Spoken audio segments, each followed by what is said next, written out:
الحمد لله رب العالمين والصلاة والسلام على سيد الأنبياء والمرسلين وعلى آله وصحبه أجمعين وعلى من تبعهم بإحسان إلى يوم الدين. أما بعد فأعوذ بالله من الشيطان الرجيم. بسم الله الرحمن الرحيم.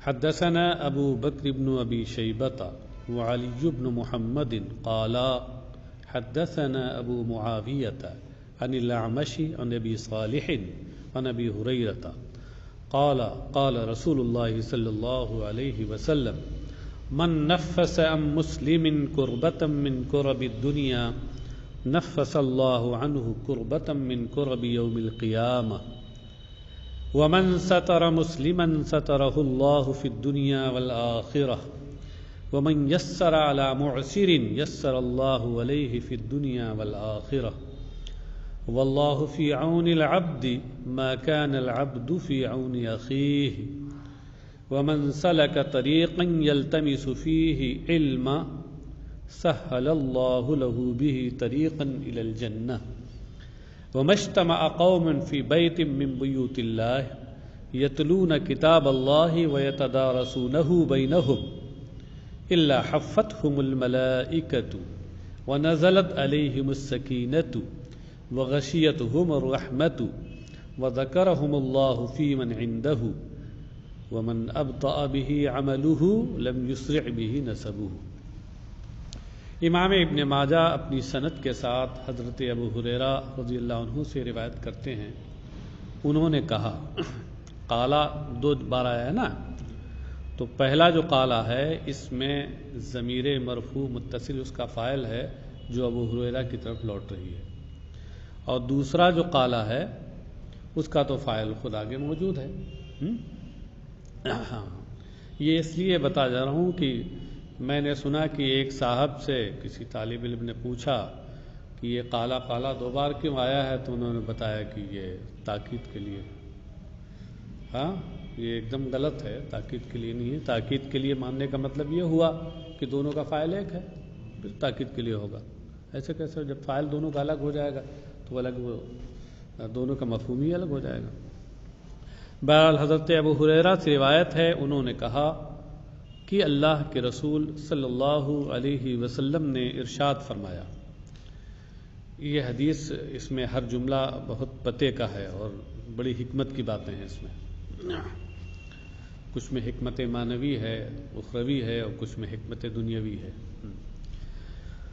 من نفس عن مسلم کربتا نفس عن فلان کذا نفس عن فلان المصیبت او الکربت معناه فرجہ وکشفہ وابعدہ عنہ وازالہ عنہ. جو کسی مسلمان سے دنیا کی پریشانیوں میں سے کسی پریشانی کو دور کرے، تو اللہ تبارک و تعالی اس سے قیامت کے دن کی پریشانیوں میں سے ایک پریشانی دور فرمائے گا. اس کو آپ یہاں یہ کہہ سکتے ہیں کہ قربتاً ادھر بھی آیا ہے، جانب شرط میں بھی اور جانب جزا میں بھی. قربتاً پر جو تنوین ہے جانب شرط میں وہ برائے تقلیل ہے، یعنی قربتاً صغیرتاً ہینتاً. اور جو جانب جزا میں قربتاً ہے اس میں تنوین برائے تعظیم ہے، قربتاً عظیمتاً. مطلب یہ ہوا کہ اللہ کی جو شخص اپنے مسلمان بھائی سے دنیا کی پریشانیوں میں سے ایک ہلکی سی پریشانی دور کر دے گا تو اللہ اپنے فضل و کرم سے اسے جزا عطا فرمائے گا کہ قیامت کی عظیم پریشانیوں میں سے ایک عظیم پریشانی کو دور فرما دے گا اسے. ومن ستر مسلم. اچھا، اسے سمجھ میں آیا کہ مومن کی پریشانی کو دور کرنا یہ اللہ کو کتنا محبوب ہے. ہاں، اس کا عظیم صلہ وہ قیامت کے دن دے گا.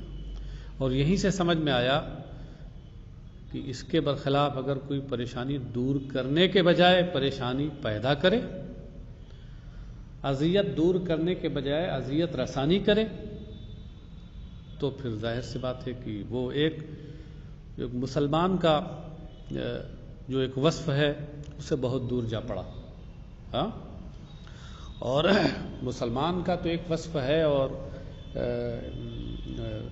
مسلمان کے خصائل اور عادات میں سے یہ ہے کہ اگر کسی مسلمان سے دور کرنا تو دور کی بات ہے پریشانی، اگر راستے میں کہیں کوئی ایسی چیز پڑی ہوئی ہو جو کسی بھی راہگیر کو، راستہ چلنے والے کو پریشانی کا سبب بن سکتی ہے، بنی نہیں بن سکتی ہے، اس کو دور کر دینا بھی ایک مسلمان کی صفت ہے. مشہور حدیث آپ نے پڑھی ہے کہ ہاں ادناؤس میں ہے. پہلے تو یہ ہے کہ ایمان کے 60 یا 70 سے زیادہ کچھ شعبے ہیں، ان میں سب سے افضل قول لا الہ الا اللہ ہے، اور وَأَدْنَاهَا إِمَاطَةُ الْأَذَى عَنِ الطَّرِيقِ، راستے سے تکلیف دہ چیز کو ہٹا دینا، یہ بھی ایک اس میں کا ایک وصف ہے. وَالْحَيَاءُ شُعْبَةٌ مِّنَ الْإِيمَانِ. تو وَمَنْ سَتَرَ مُسْلِمًا سَتَرَهُ اللَّهُ فِي الدُّنْيَا وَالْآخِرَةِ، اور جو کسی مسلمان کی پردہ پوشی کرے تو اللہ تبارک و تعالی دنیا میں اور آخرت میں بھی اس کی پردہ پوشی فرمائے. اس کے برخلاف جو کسی مسلمان کی پردہ دری کرے، انسان معصوم نہیں ہے، غلطیاں ہوتی ہیں، بڑوں سے غلطیاں ہو جاتی ہیں. اگر آپ نے وہ غلطی دیکھی ہے تو آپ خود اپنے طور پہ چھپائیے اس کو، یہی آپ کی ایک شان ہے، مومنانہ شان. یہ نہیں کہ اس کو ادھر ادھر بیان کرتے پھری. ہاں کچھ لوگ ہیں جن کی غلطی کو بیان کرنے کا حکم ہے، جیسے فاسق ہیں، فاجر ہیں.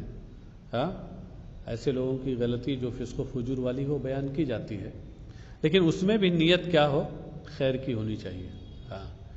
اس لیے تاکہ لوگ اس سے بچیں. اچھا، اور اگر ممکن ہے آپ سے کہ آپ اس کی اصلاح کر سکتے ہیں تو اصلاح کا طریقہ اپنائیے. مثلا کسی سے کوئی غلطی سرزد ہوئی کھلے میں کئی لوگوں میں، تو اصلاح کا طریقہ یہ نہیں ہے کہ آپ وہیں ہنگامہ برپا کیجیے، بلکہ اس کا طریقہ یہ ہے کہ اس سے تنہائی میں ملیے اور حکمت و دانائی سے اس کو سمجھائیے کہ بھائی آپ ساری چیزیں تو آپ کی ٹھیک ٹھاک ہیں، یہ آپ سے غلطی ہو گئی. تو شاید ہی کوئی بہت خر دماغ ہوگا جو نہیں مانے گا، ورنہ عموماً تنہائی میں جو باتیں سمجھائی جاتی ہیں کسی کی تو آدمی اس کا اعتراف کرتا ہے اور دور کرنے کی کوشش کرتا ہے، توبہ کی ضرورت توبہ کر لیتا ہے.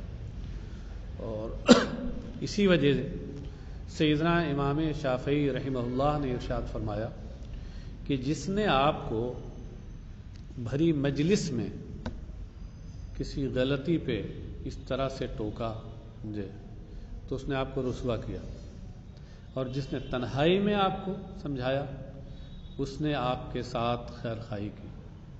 یہ ایک انسانی فطرت اور طبیعت ہے، ہمیں اس طریقے کو اپنانا چاہیے.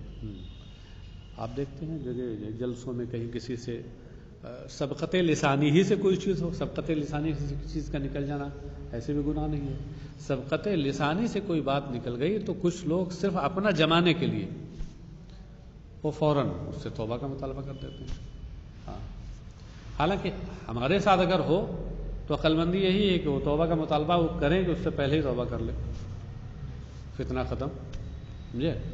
لیکن انہیں یہ نہیں چاہیے تھا، اس لیے کہ سبقت لسانی سے اگر ایسا ہوتا ہے تو اولاً وہ گناہ نہیں، اور ثانیاً اگر ہو گیا ہے تو اس کو خاموشی سے تنہائی میں. اور اسی میں معاملہ بگڑ جاتا ہے، پھر وہاں بحث شروع ہو جاتی ہے، اور دونوں بغیر کسی تحقیق کے بحث شروع کر دیتے ہیں، نہ ان کو تحقیق ہے نہ ان کو تحقیق ہے، بحث شروع. اب مسئلہ وہاں دین کا الگ رہ گیا، نفس کا اور انانیت کا مسئلہ آ گیا. شیطان کو موقع ملا، کود پڑا اور اس نے ہوا دی فتنے کو. اسی میں معاملات بگڑتے ہیں. چلیے، وَمَن يَسَّرَ عَلَى مُعْسِرٍ يَسَّرَ اللَّهُ عَلَيْهِ فِي الدُّنْيَا وَالْآخِرَةِ، اور جو شخص کسی تنگ دست کے لیے آسانی پیدا کرے، اللہ تبارک و تعالی دنیا اور آخرت میں اس کے لیے آسانی پیدا فرمائے گا. اس سے عظیم نعمت کیا ہے اللہ کی؟ دنیا اور آخرت دونوں میں آسانی ہو. واللہ فی عون العبد ما کان العبد فی عون اخیہ، اور اللہ بندے کی مدد میں رہتا ہے جب تک کہ بندہ اپنے بھائی کی مدد میں لگا رہتا ہے. ماکانہ میں جو ما ہے یہ ما مصدریہ ظرفیہ ہے مادامہ کے معنی میں. ہاں ومن سلک طریقا یلتمس فیہ علما سہل اللہ لہ بہ طریقا الی الجنہ، اور جو شخص علم کی طلب کے لیے، یلتمس یعنی یطلب فیہ علما، جو طلب علم کے لیے، تحصیل علم کے لیے کسی راستے پہ چلتا ہے تو اللہ تبارک و تعالیٰ اس کی برکت سے اس کے لیے جنت کا راستہ آسان فرما دیتا ہے. وَمَا اجْتَمَعَ قَوْمٌ فِي بَيْتٍ مِّن بُيُوتِ اللَّهِ يَتْلُونَ كِتَابَ اللَّهِ وَيَتَدَارَسُونَهُ بَيْنَهُمْ إِلَّا حَفَّتْهُمُ الْمَلَائِكَةُ. مجتمع کے بعد ما نافیہ ہے، اس کے بعد الا آیا. ما تو حرف نفی ہے ہی ہے، اس میں نفی کا معنی ہوتا ہی ہے. الا حرف استثناء، اس میں بھی نفی کا معنی ہوتا ہے. اس معنی کر نفی کا معنی ہوتا ہے کہ الا کا کیا مطلب ہوتا ہے؟ جو چیز مستثنی منہ کے لیے ثابت کی گئی ہے، الا مستثنی سے اس کی نفی کر دیتا ہے. ہاں، یا جو چیز مستثنی منہ سے منفی ہے اور مستثنی منہ سے جس کی نفی کی گئی ہے، الا اس نفی کی نفی کر دیتا ہے، یعنی مستثنی کے لیے اس کو ثابت کر دیتا ہے. تو بہرحال اس طریقے سے الا میں نفی کا معنی ہوتا ہے. اس لیے جب بھی حرف نفی کے بعد الا آئے گویا نفی کی نفی ہو جاتی ہے. وہ نفی النفی اثبات و تحقیق. اس لیے اب ترجمہ اس کا آپ اثبات کا کیجیے، اور ہم مجاہرہ کرتے ہیں، اس لیے آپ کو ہم بتا دے رہے ہیں یہاں پہ کیوں کرتے ہیں، اسی وجہ سے کرتے ہیں.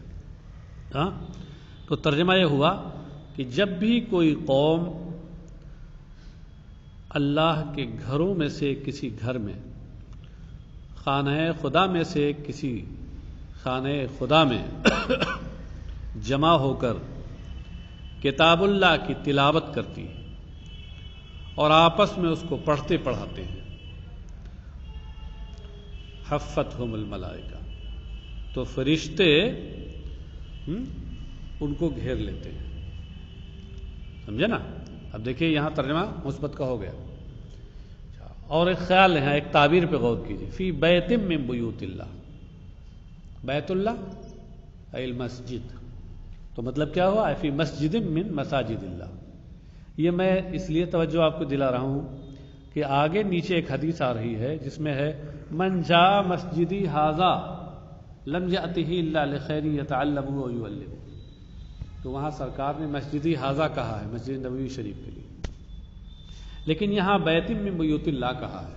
اس سے دونوں حدیثوں کو سامنے رکھنے کے بعد بات یہ سمجھ میں آئی کہ وہ حکم وہاں جو ہے مسجد نبوی کے ساتھ خاص نہیں ہے. ہاں، جیسا کہ اس حدیث میں بیت من بیوت اللہ، وہاں چونکہ اس وقت سرکار مسجد نبوی شریف میں تشریف فرما تھے، اس لیے اتفاقاً وہ قید لگا دی. قید اتفاقی ہے، وہ قید احترازی نہیں ہے. بات سمجھ گئے؟ تعظیم تو کہیں لوگوں کو زیادہ ثواب ہوا. ہاں، مسجد نبوی میں وہ زیادہ ثواب ایک الگ چیز ہے، لیکن جو آگے نتیجہ بتایا جا رہا ہے خیر کا، وہ تو دونوں میں مشترک ہے. وہ تو زیادہ ثواب تو ہے ہی ہے وہاں پہ.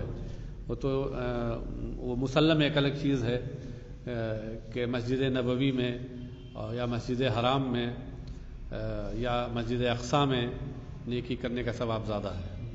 لیکن اگر صرف اسی پہلو کو بتانا ہوتا تو پھر تو مسجد حرام کا بھی ذکر ہونا چاہیے تھا نا، اس میں تو اور زیادہ ثواب ہے، اور مسجد اقصیٰ کا بھی ہونا، وہ مراد وہاں نہیں ہے. وہ صرف محض چونکہ وہاں تشریف فرما تھے تو اس وجہ سے مسجدی ھذا کہہ دیا تھا. وہ جو آپ اب بات کہہ رہے ہیں وہ دوسری حدیثوں سے ثابت ہے، اور اس میں تفصیل ہے وہ کہ مسجد نبی شریف میں ہو تو 50,000 کے برابر ہے، اور اس میں تو 1,00,000 کے برابر مسجد حرام میں ہو. اچھا جی، ہاں نہیں، یہ تو دیکھیے یہاں تو قید یہ اتفاقی نہیں کہا جائے گا، لیکن یہ ہے کہ جو اس طرح کی اور مجلسیں ہیں جو خانہ خدا کی مسجد میں نہیں ہیں، حکماً وہ اسی میں آ جائیں گے۔ تو مثال کے طور پر مسجد کے علاوہ بھی کہیں اگر کوئی ایسی جگہ ہے جہاں ذکر الہی ہو رہا ہے، درس ہو رہا ہے، جیسے مدارس ہیں یا وعظ کی محفلیں ہیں، وہ سب اس حکم میں آ جائیں گے۔ ہاں، یعنی مطلب یہ ہے، یوں کہہ لیجئے کہ نص سے تو ظاہراً یہی ثابت ہے، سمجھے؟ اشارۃ النص سے وہ ثابت ہے۔ کچھ حکم ایسے ہوتے ہیں جو نص کے الفاظ سے ثابت ہوتے ہیں، بالکل صریح ہوتے ہیں، کچھ اشارے سے ثابت ہوتے ہیں، تو وہ اشارے سے وہ چیزیں ثابت ہو رہی ہیں۔ حفتھم الملائکہ، حفا یحف، اس کا معنی ہوتا ہے گھیرنا اور طواف کرنا، گھومنا۔ تو فرشتے اٹھ کے ارد گرد طواف کرتے ہیں، گھیر لیتے ہیں، یعنی گویا اس محفل کو وہ محفوظ وہ محفل ہو جاتی ہے۔ وَنَزَلَتْ عَلَيْهِمُ السَّكِينَةُ، اور ان کے اوپر سکینہ نازل ہوتا ہے۔ سکینہ کا مطلب کیا ہے؟ سکون، اطمینان، وقار، سنجیدگی۔ اللہ کی جانب سے سکون و وقار اس پہ نازل ہوتا ہے۔ وَغَشِيَتْهُمُ الرَّحْمَةُ، اور رحمت الہی اسے ڈھانپ لیتی ہے۔ وَذَكَرَهُمُ اللَّهُ فِي مَنْ عِنْدَهُ، اور اللہ تبارک و تعالیٰ ان لوگوں کا تذکرہ اپنے مقرب بارگاہ فرشتوں میں کرتا ہے۔ فی من میں من سے مراد فرشتے ہیں، من عندہ جو اس کے قرب خاص میں ہیں، اس کی بارگاہ خاص میں جو فرشتے موجود ہیں، تو ان مقرب بارگاہ فرشتوں میں اللہ ان کا ذکر کرتا ہے۔ یہ بہت بڑی بات ہے کہ وہ خالق و مالک خود ذکر کرے ان کا۔ ومن ابطأ به عمله لم يسرع به نسبه، ابطأ یبطئ، ابطاء کا معنی ہوتا ہے سست رو ہونا، اور به میں جو با ہے یہ با تعدیہ ہے، مطلب یہ ہوتا ہے کسی کو سست رفتار بنانا۔ ہاں، اور آگے اسے آ رہا ہے لم یسرع بھی، اسرع بھی کا معنی کیا ہوتا؟ تیز رفتار بنا دینا۔ تو لفظی ترجمہ یہ ہوگا کہ جس کا عمل اسے سست رفتار کر دے تو اس کا نسب اسے تیز رفتار نہیں بنا سکتا۔ کیا مطلب ہے؟ کہ جو عمل کے اعتبار سے پیچھے ہو، سست رفتار ہو، تو نسب کی بلندی اب اسے برقرار رفتار نہیں بنا دے گی۔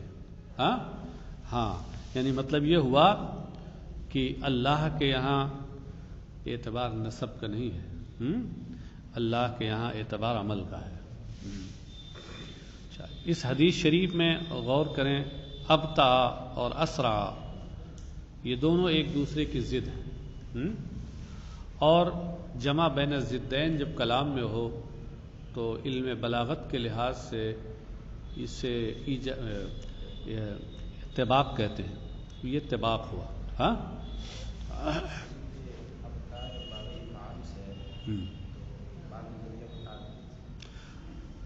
باب افعال عموماً متعدی ہوتا ہے مگر لازم بھی ہوتا ہے۔ ہاں، جیسے افلس فلان ایسا مفلسن، لازم ہی تو ہے۔ ہاں، اب یہاں یہ لازم کی مثالوں میں سے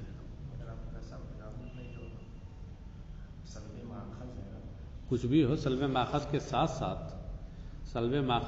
ساتھ لزوم بھی تو ہے، تو ہمارا مدعا ثابت ہے اسے۔ ہم یہ بتانا چاہ رہے ہیں کہ باب افعال میں آنے والا ہر فعل متعدی ہی نہیں ہوتا، لازم بھی ہوتا ہے، ہمارا مدعا تو ثابت ہے۔ ایسے اسرع اور ابطا، ویسے یہ لازم متعدی دونوں استعمال ہوتا ہے، لیکن عموماً لازم استعمال ہوتا ہے، اسی وجہ سے با کے ذریعے سے اس کو متعدی بنایا گیا۔ حدثنا محمد بن يحيى قال حدثنا عبد الرزاق قال انبأنا معمر عن عاصم بن ابي النجود عن زر بن حبيش قال اتيت صفوان بن عسال المرادي فقال ما جاء بك؟ قلت أنبت العلم قال فإني سمعت رسول الله صلى الله عليه وسلم يقول ما من خارج خرج من بيته في طلب العلم إلا وضعت له الملائكة أجنحتها رضا بما يصنع.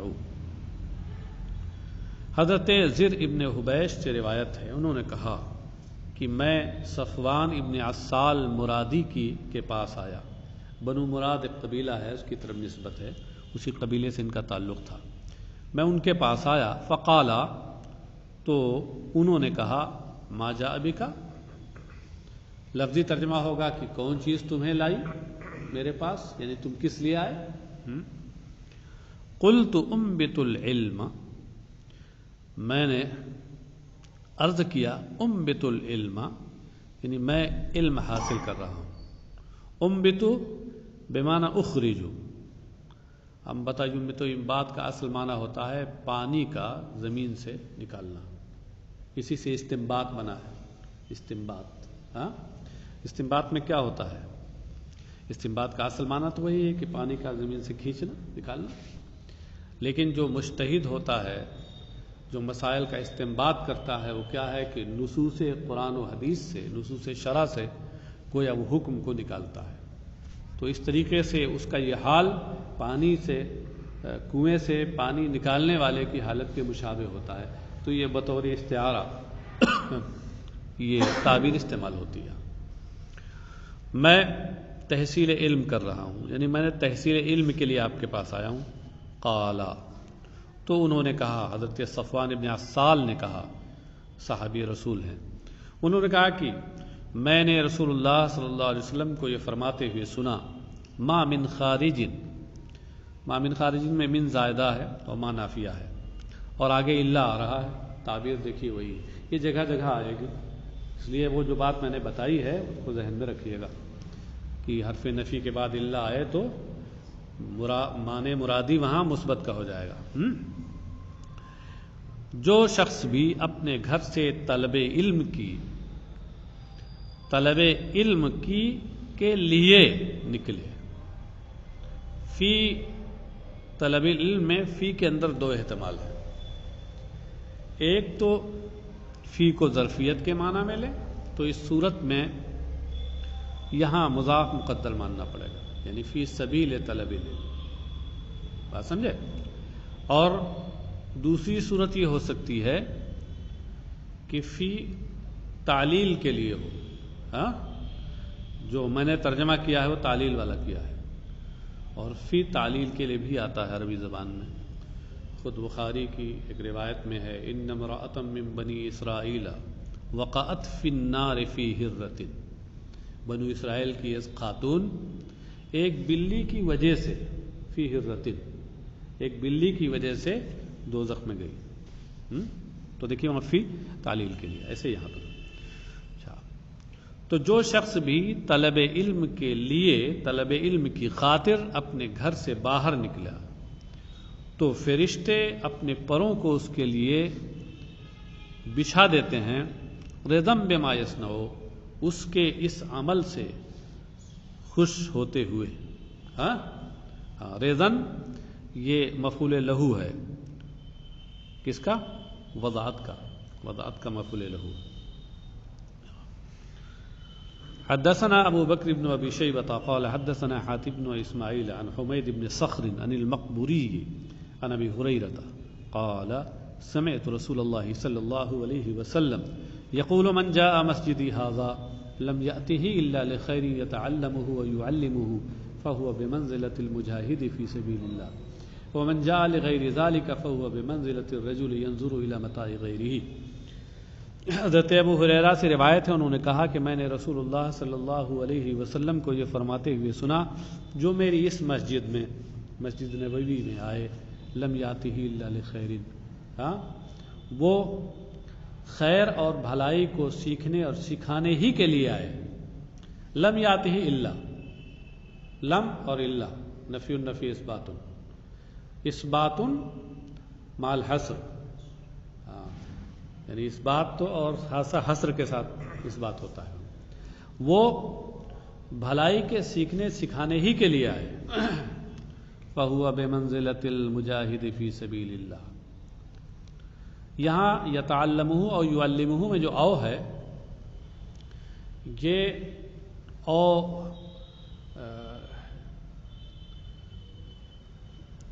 او جو آتا ہے یہ کبھی کبھی قضیہ منفصلہ میں آتا ہے نا، قضیہ منفصلہ، قضیہ شرطیہ منفصلہ میں، تو اس کی 3 قسمیں ہیں نا.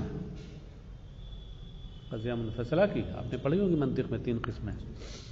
ایک تو حقیقیہ، ہاں کہ نہ دونوں ساتھ میں جمع ہو سکتے ہیں، نہ دونوں سے خالی ہو سکتے ہیں، ختم ہو سکتے ہیں دونوں.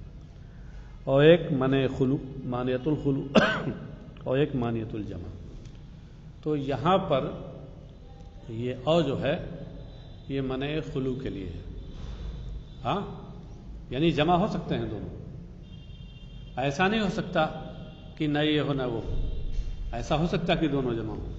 ایک شخص آئے اور آنے کے بعد خیر وہ کسی سے سیکھے بھی اور دوسروں کو سکھائے بھی وہیں، ایسا ہو سکتا، جمع ہو سکتا. فہو بمنزلۃ المجاہد فی سبیل اللہ، تو وہ اللہ کی راہ میں جہاد کرنے والے کے درجے میں ہے، کیونکہ یہ نفس کے ساتھ جہاد ہے. نفس ان چیزوں کو پسند نہیں کرتا. انسان کا نفس امارہ ہے، عام طور سے وہ برائیوں کی طرف مائل ہوتا ہے، تو انہیں پسند نہیں کرتا ہے.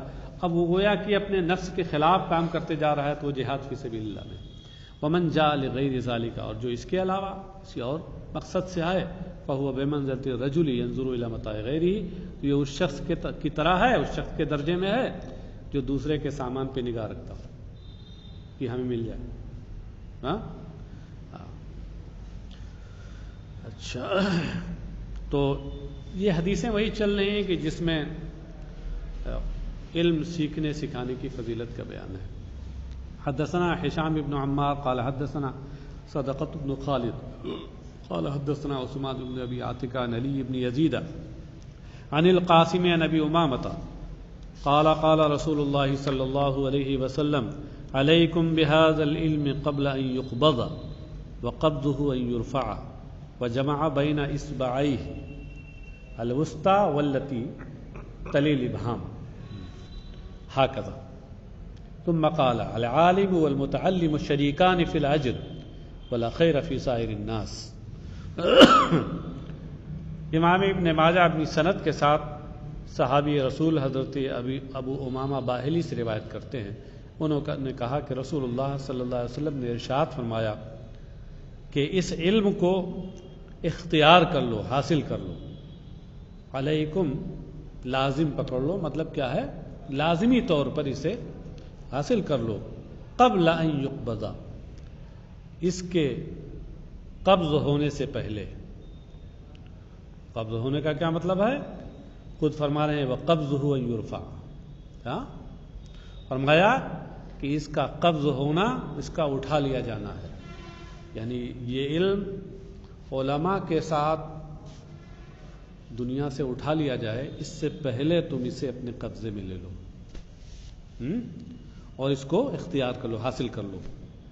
وجمع بین اصبعیہ الوسطی والتی تلی الابہام، اور سرکار علیہ الصلوۃ والسلام نے اپنی بیچ والی انگلی یہ اور وہ انگلی جو انگوٹھے سے ملی ہوئی ہے، گفت شہادت، ان دونوں کو ملایا، اس طرح ملایا، اور پھر فرمایا کہ العالم والمتعلم شریکان فی الاجر، کہ یہ سیکھنے والا، یہ متعلم ہو گیا، العالم اس سے مراد یہاں سکھانے والا.